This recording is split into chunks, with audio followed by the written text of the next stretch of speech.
Depuis quelque temps, j'entends les gens me dire « Mais qu'est-ce qui se passe dans le jardin de Reuilly? Qu'est-ce que c'est que cette construction ?»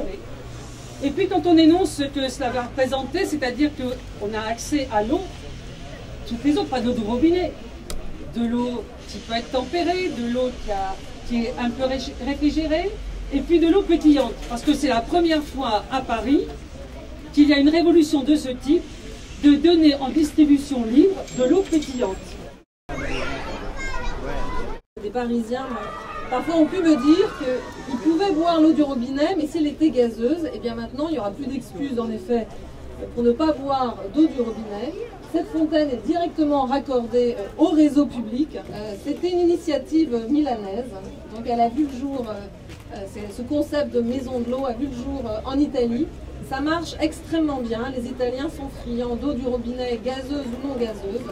Ça permet de faire, je l'ai dit, des économies, évidemment, en termes des économies d'abord pécuniaires, c'est-à-dire que ça coûte moins cher, on ne le dira jamais assez, votre eau du robinet coûte à peu près 50 à 200 fois moins cher que de l'eau en bouteille.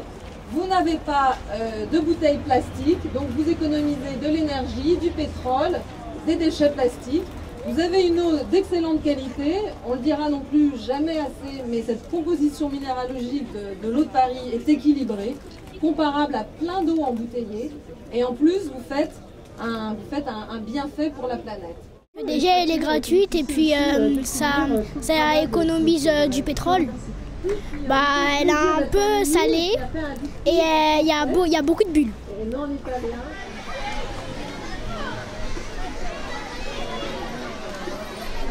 Donc c'est le premier contact des Parisiens avec l'eau gazeuse au robinet. Donc cette fontaine en fait a un débit de 150 litres par heure à peu près et a une autonomie de 15 000 litres d'eau gazeuse.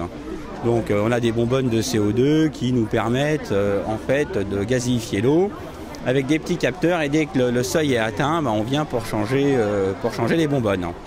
Donc c'est une première en France, on est très fiers de cette maison de l'eau et j'espère qu'on en aura d'autres dans Paris.